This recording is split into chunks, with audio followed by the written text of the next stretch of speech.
So my name is Eadoin out of Cuernavaca in Rivermore. I've been sewing for 17 years and playing Amtsguard for about 2 now. And today we're going to talk about rectangle construction T-tunics because they are very simple to make and really easy to bling up. My original idea was to do the cutting in class, but I just had surgery, so I can't roll around on the floor and do what I need to do on the floor. And my internet is not the greatest down in the basement, so I couldn't use the table. So I've pre-cut everything, but we are going to go over the cutting. As you can see here, we've got the diagrams. There's 2 different diagrams. The first one is for 60-inch wide fabric. The second one is for 41 to 45-inch wide fabric. And I've labeled pieces 1 and 2 are the body, 3 through 8 are the body gores. You do not need 3 and 4 because those are the gores for the center front and center back. You only need the side seam ones. The center front, center back, just add more to it.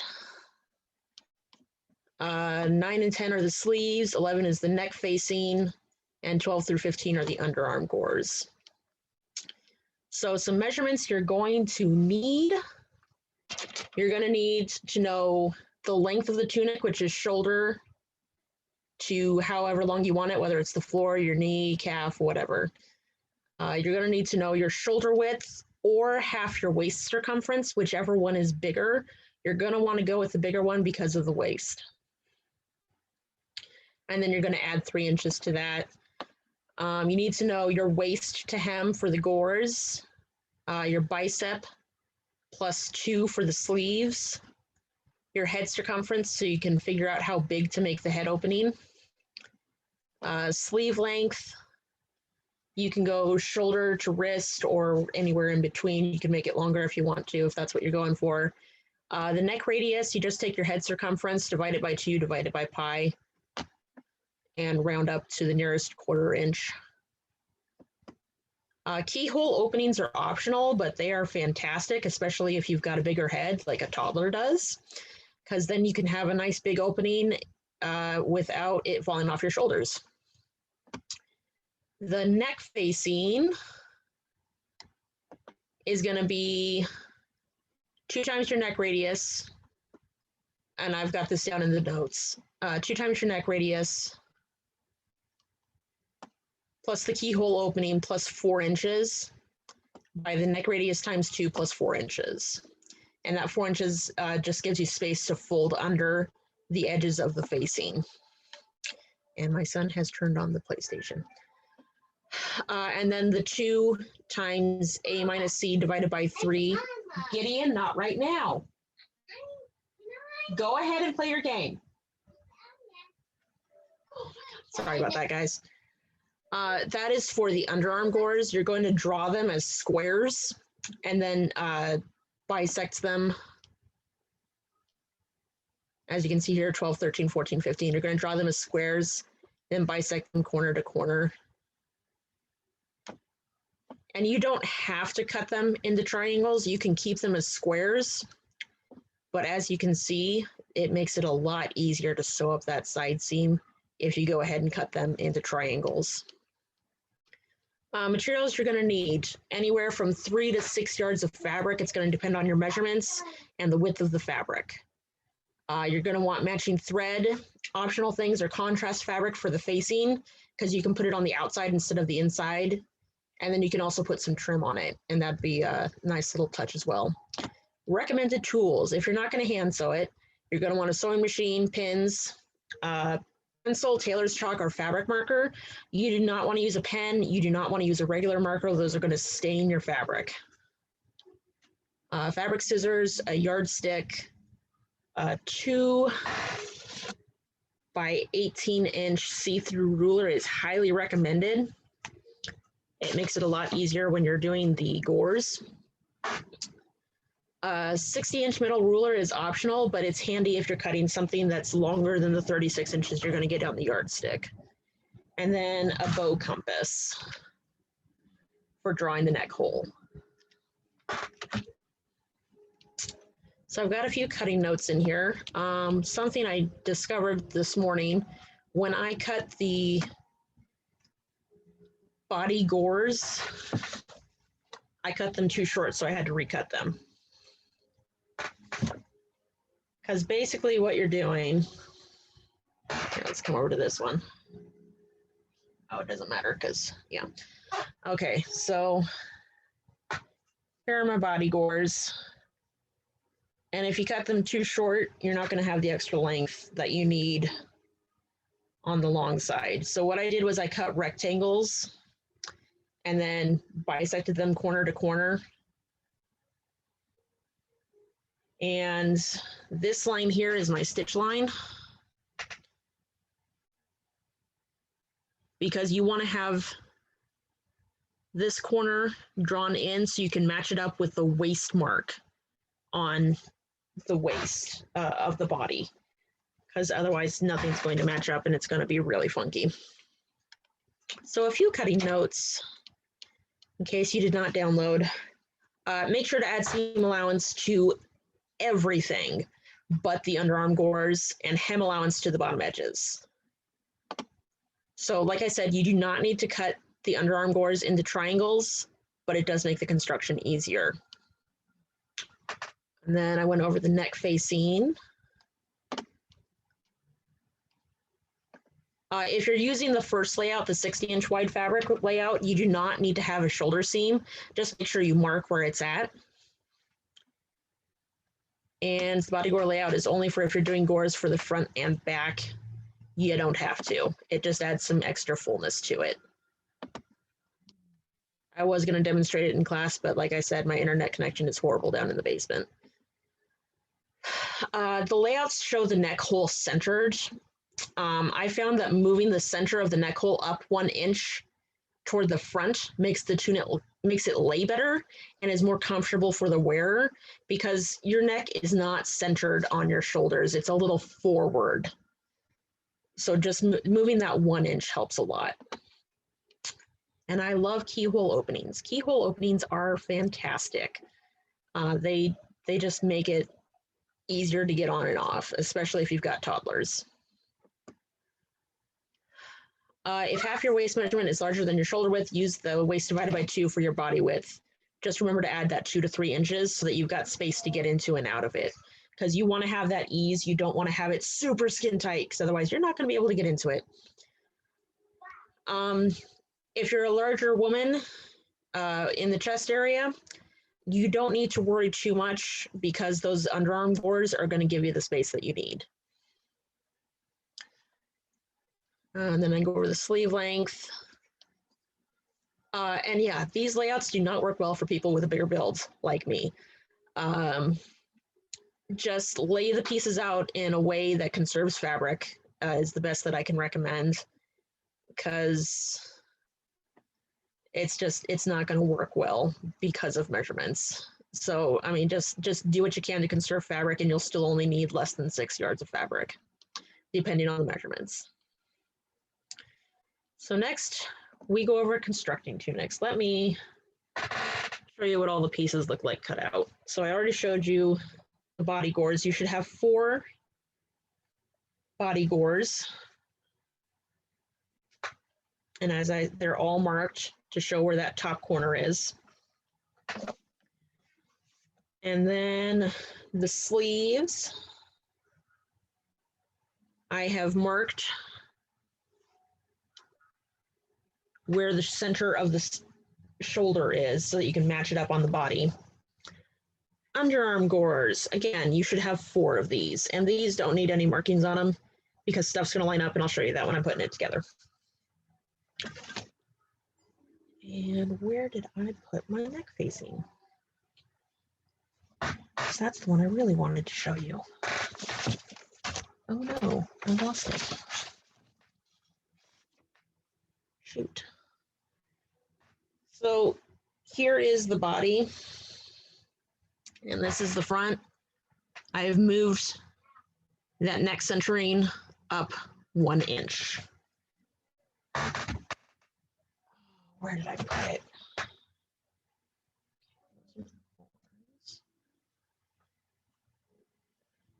Those are the sleeves. Those are gores. Oh no, I did lose it. Wait, here it is. Yes, okay. Okay, so this is where the compass comes in. You can also use, here, let's unpin this, stop share. I'm gonna go over to this camera since it's the bigger one. And it doesn't have the light behind it. You can also use a push pin with a piece of yarn and a pencil, but I've marked out where the neck hole is. And this line, the circle, is my stitch line, but on a keyhole opening, you're gonna go about 1/8 of an inch to either side of the line because that line is your cut line. So let's get to putting it together. Oh, let me show you the measurements. So the way I do the measurements, I don't know how well you can see that. We've got his shoulder to hem is 29 inches plus the seam allowance, 30 or 31, depending on if you need the shoulder seam or not. Then I've got the waist to hem, his head circumference, his neck radius was about 3.5. Once all is said and done, the neck face is 14 by 11. So this is the 14 and this is the 11. And then for the underarm gores, I rounded up to 9, so it's a 9 by 9 inch square. And I did 3 inches for his keyhole opening, and he just wanted to his wrist for the sleeves. And then his bicep plus the 2 inches plus the seam allowance. If anyone has any questions at any time, feel free to unmute yourself and ask me. Body gores. So first we're going to do. Actually, I do. The key. Do you Okay. have a link to the handout? I don't seem to have one, and I want to have one, please. Yes, it's on the event page on Facebook. I do not have Facebook right now. Gotcha. Give me 1 second and I will Thank you. post that link. Thank you. Thank you. You're welcome. Come on, slow computer. Not a train, no. Copy link.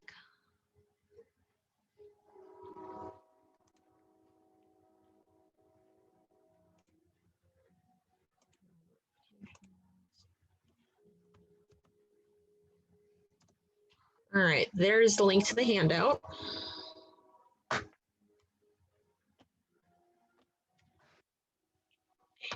Thank you. You're welcome. Stop video on that. Okay. So the first thing we're going to do, I forgot to mark the center here.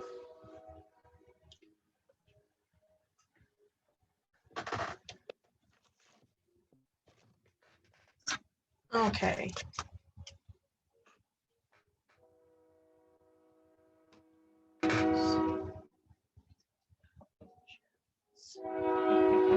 You want to mark the center of your neck opening.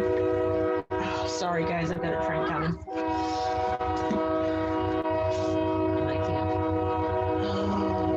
Are you on a train? Do you need help? I can't see where I'm going. Okay, so you're gonna decide. That's the sleeves.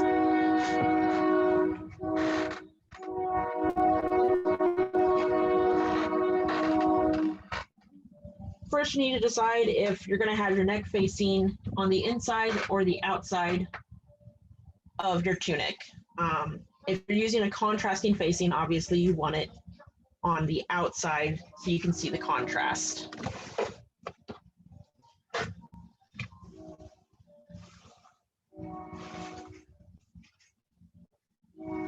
I'm gonna put mine towards the inside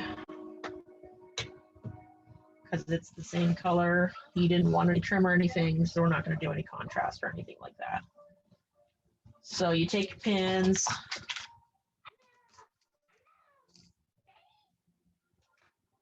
find the center of your facing, pin it to the center of the neck hole on the tunic. Gideon, please let Curly in. And then you're going to smooth it out.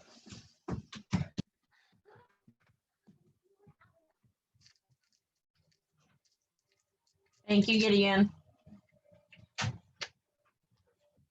Curly. And pin around the outside.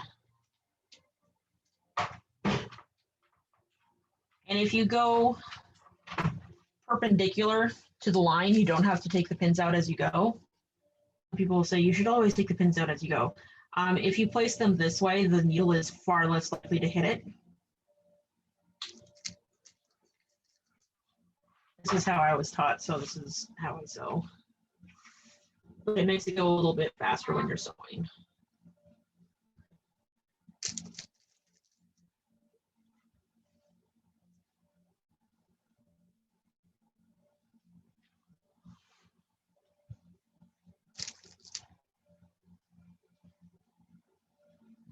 It's like I wanted to do some of this before the class started, but then I was like, no, they really need to see this because some people might not understand without actually seeing it.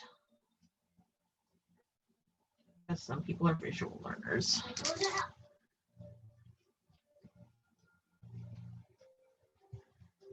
Okay, when you get to the keyhole,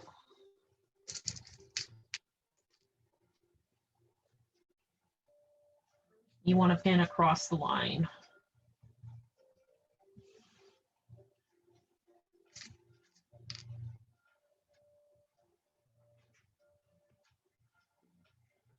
And make sure you have a good clear mark of where the bottom of the keyhole is. Because you have a couple of options. You can either sew right across that, or you can sew right below it, 1/8 of an inch, like you do with the rest of it.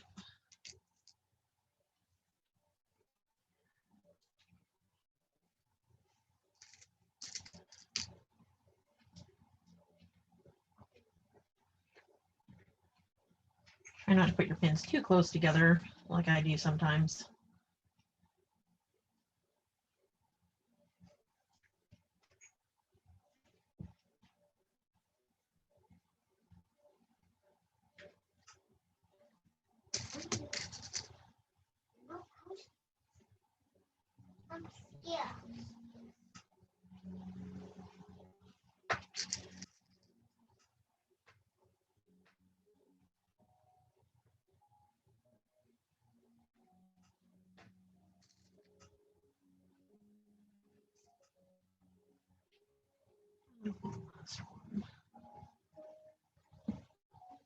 Okay, and I generally start sewing on the center back.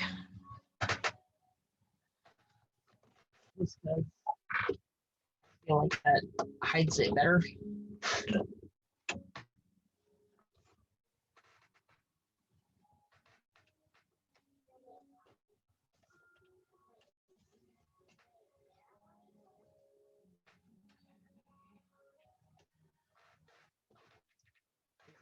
Oh. Right.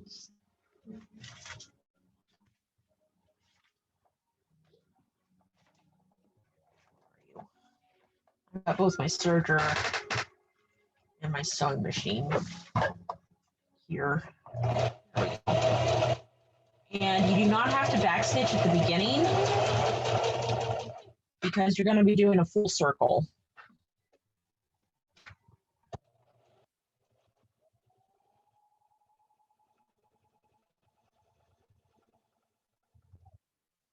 And I wanted to show this part because this is, in all honesty, the most difficult part of the tunic.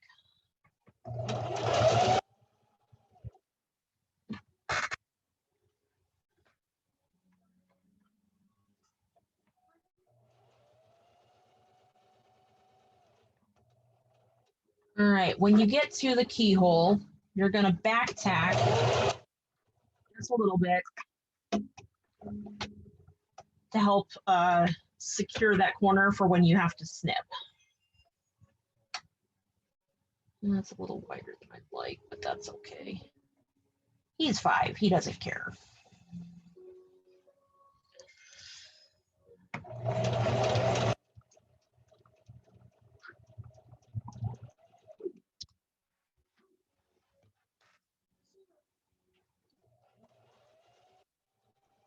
Down. Again, back tack.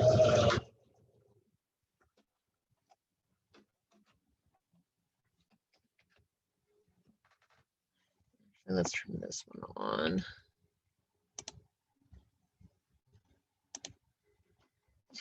See what you're doing from both angles.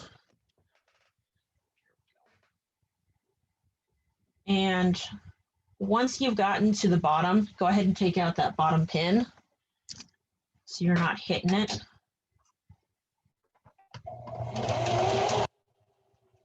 You have to be really careful here that you don't go too far, otherwise you're going to have to get your seam ripper out and undo some stitches.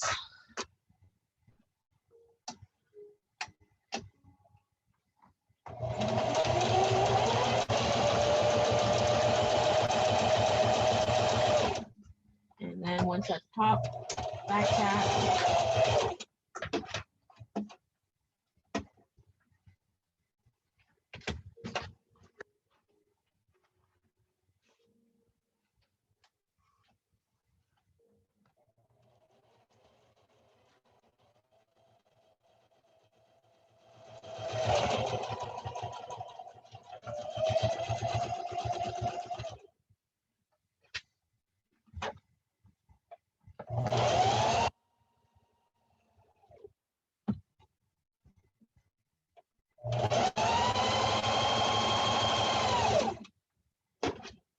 Always make sure your needle is buried, which means down as low as it'll go if you have to lift and turn. Otherwise, you're going to get wonky stitches. Go back to the beginning. To secure it. And of course, my snips are not over here.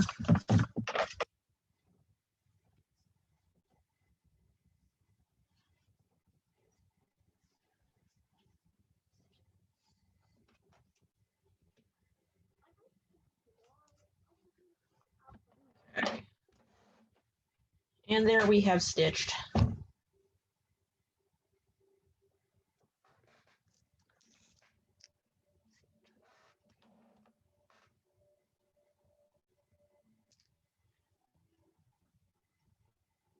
the keyhole opening. So the next step is going to be to cut out inside of where you just stitched. I usually do about 1/4 inch inside of it.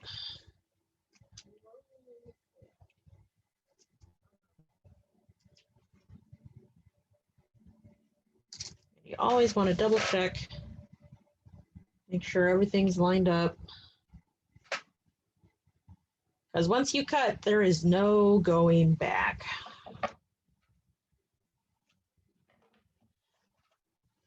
You can fix just about anything on sewing unless you cut.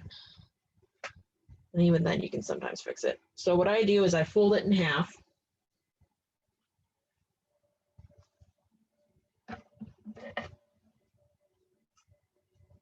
Do a snip in, straighten it out, and just go around the circle.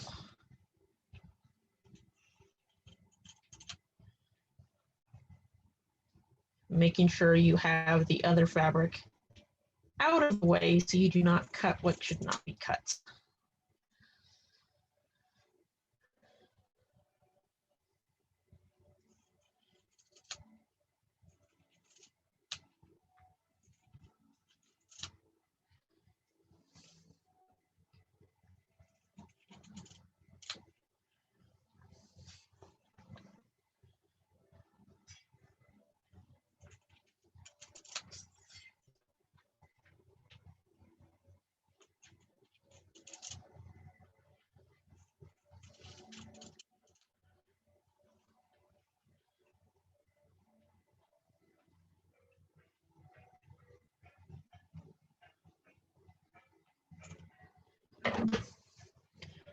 And then you can just set that aside or toss it or keep it or whatever.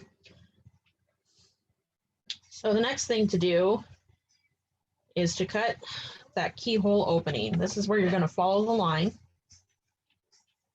that you drew. But you're not going to go all the way down. You're going to stop about 1/8 of an inch. And then you're going to snip off to the corners so it makes kind of like a Y shape.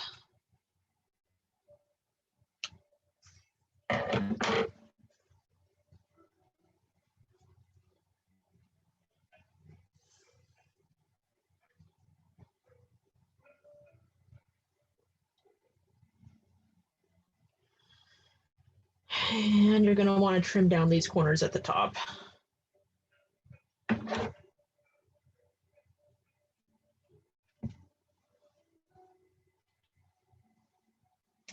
And that is why you back tack at the top and at the bottom.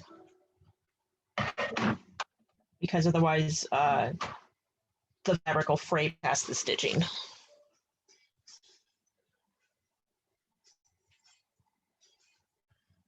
And then we turn it. Normally at this point, I would hand stitch it down, but we don't have time for that. So I'm just going to turn it and I'll stitch it down later. You can machine stitch it down as well, but it gives it a nice, more medieval feel if you hand stitch it. So there's that lovely keyhole opening. And we're just going to leave that for now because it's not going to cooperate.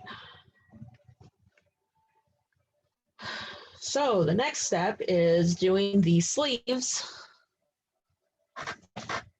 body gores. That's the body gores. We're going to save them for later.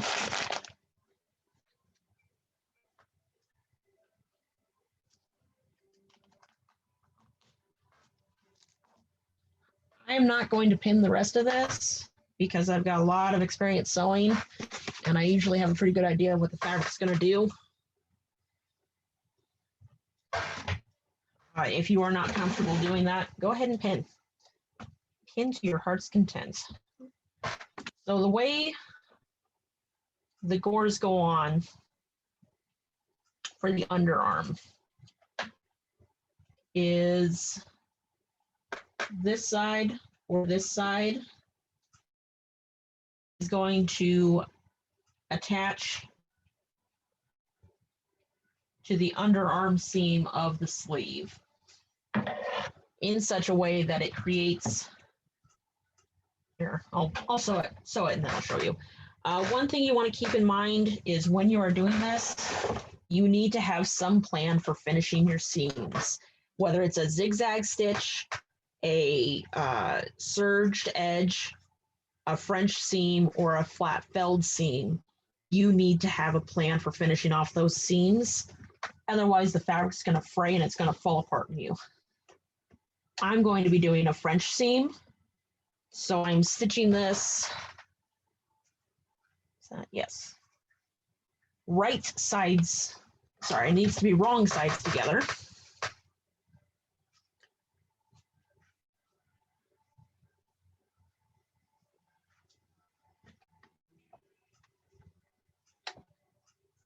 And I always start at the top of the sleeve and go towards the wrist, because that way I know the top of the sleeve is all lined up to each other.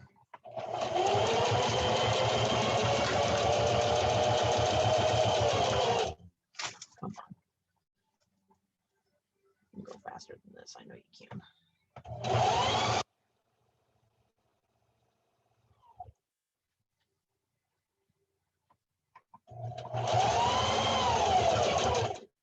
And if you don't have any pins in, just kind of feel for where the edge of that is. Okay, sorry.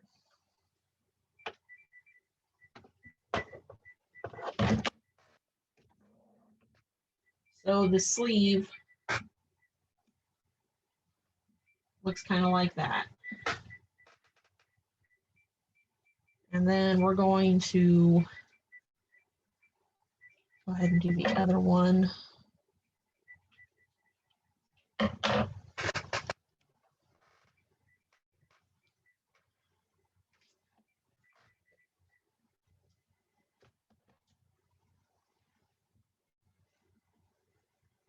And the reason you do wrong sides together is because when you finish off a French seam, you have two seams basically.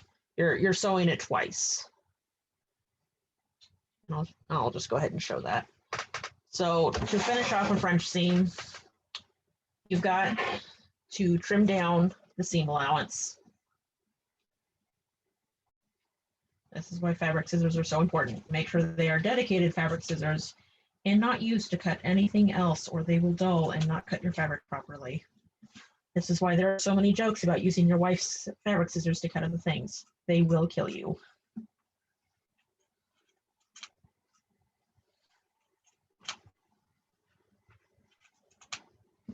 At the very least, put you in the doghouse. Okay, so I have trimmed down my seam allowance. So it's about 1/4 of an inch.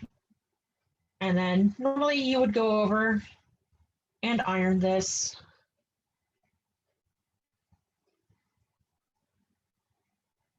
But we ain't got time for that, so we're just going to do a finger iron because it's linen and it'll do that nicely.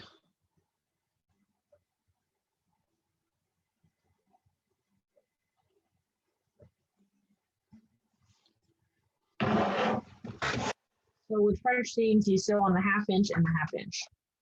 So the first seam was sewn at 1/2 inch. The second seam, after it's trimmed, turned. So that seam edge is going to be encased. You sew it at the 1/2 inch.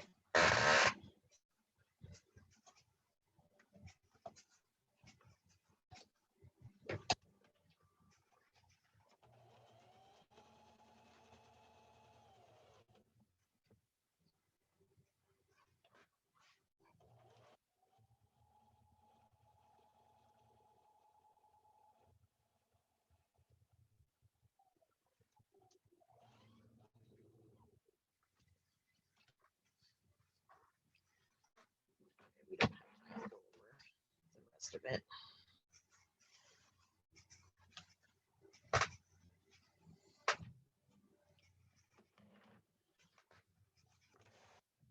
So I'm not going to be able to show you the rest of it, but there is your outside edge now. Nice enclosed seam on the inside so you don't get any fraying ends.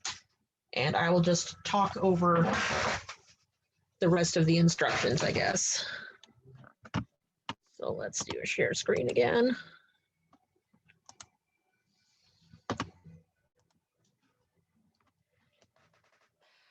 So the first thing you need to do is mark where the shoulders are on the sleeves and body, waist on body and body gores, and the center of the neck opening on the body and neck facing. And then we did that, stitch facing to body, flip facing the other side. So yeah, once you flip the neck facing, there are a few different options you can do. If you're doing the contrasting facing on the outside, you want to fold under the edges and stitch it down either by machine or by hand. If you're going to cover the edges of the contrast with trim, you don't necessarily need to fold down the edges, depending on how wide your trim is. The narrower the trim, if it's a narrower trim, you're going to want to fold under the edges and then put the trim over top of that. And if the facing is going on the inside, the edges must be folded under and stitched down. Otherwise, they're going to fray. And I recommend doing it by hand for a medieval or fantasy look.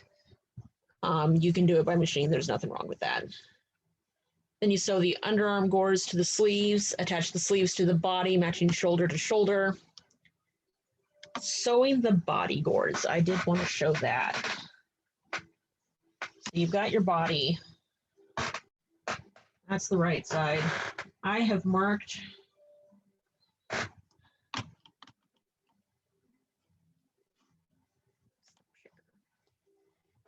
I have marked where the waist is on this. So when you're pinning it, your wrong sides to wrong sides. You're going to be sewing at the 1/2 inch, but okay, so here's your body gore. You've got the shorter side and the longer side. This longer side is going to go to the body, and you want to match up this with your waist. And you want it to be over the 1 inch.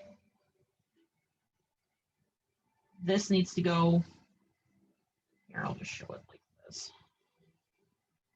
so you can see what I'm talking about. So here's your waistline. There's that. You would pin it here, sew at the 1/2 inch. But if you notice, that's a lot longer than the bottom of your tunic. Don't worry about it. You can cut it off later.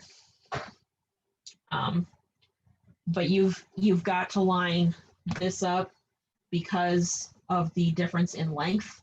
You want to make sure your waist is at your waist. Otherwise, it makes for an awkward fit later. If that does not make sense, please ask me to clarify.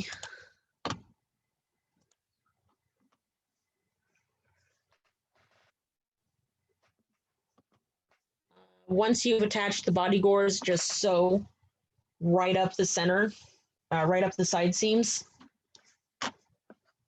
Then you hem the bottom and the cuffs. You can do this by machine or hand. Hand hemming gives a more medieval look to the garment. And then if you're attaching trim, you can do this now. If you're going to be using contrasting fabric, you don't have to do the hem. What you do is you sew the contrasting fabric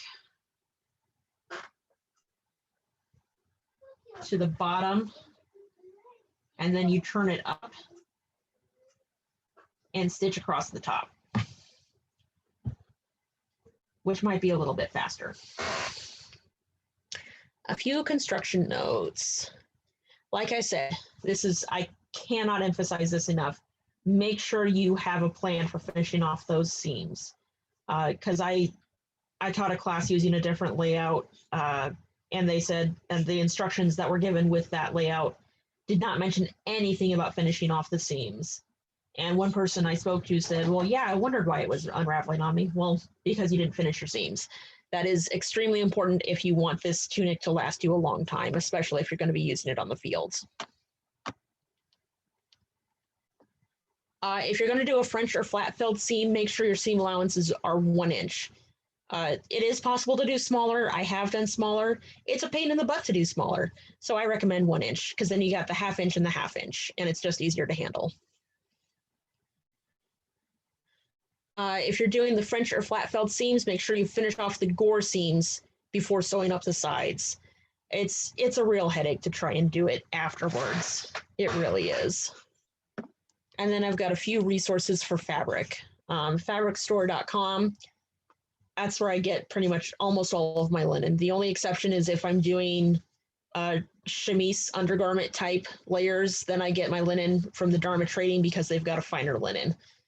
And then fabricstore.com has a lot of different fabric options. You can get linen, you can get linen blends, you can get wools, you can get cotton. They've just got a wide variety. And don't count out your local fabric store. They've got a lot of quilting cottons, and some of those can make great tunics. This coat that I'm wearing is made out of quilter's cotton. And then I found the diagrams on Pinterest because I know I had seen them before and I couldn't find them. And I finally found them on Pinterest. Pinterest is also a great idea to look for places to bling up your tunic. Like I said, you can do trim, you can do contrast fabric, you can do appliques, you can do embroidery. There's just a lot of ways that you can bling up your tunic. Are there any questions? I don't have a question, but I do want to say there's something I learned at another class is what we consider in AmpGuard to be gores are actually called godets. And I will totally just link, and that blows my mind because I've thought of it as a gore the entire time, but that's totally wrong. And here's a link. And so like that blows my mind. Like we're calling it one thing, but I think everybody thinks of that as gore, but it's actually a godet, especially, yeah. So anyway, that's what I wanted to bring up. Sorry, that was really random. Stop the share so I can pull up. There we go. Oh yeah, Godet, Gore, and Gusset. I just call them all Gores because. Yeah, I mean, aside from Gussets, Gussets are clearly one thing, but like what? Yeah. So yeah, they're three different things, but they're pretty much all the and same. Yeah, it just depends on which part of the body they're shaping. Yeah.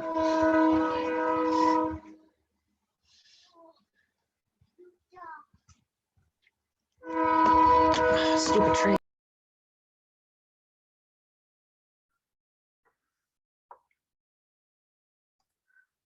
All right. Is there anything else, or do you want me to stop recording? I think you're good to stop recording as the train blares in the background.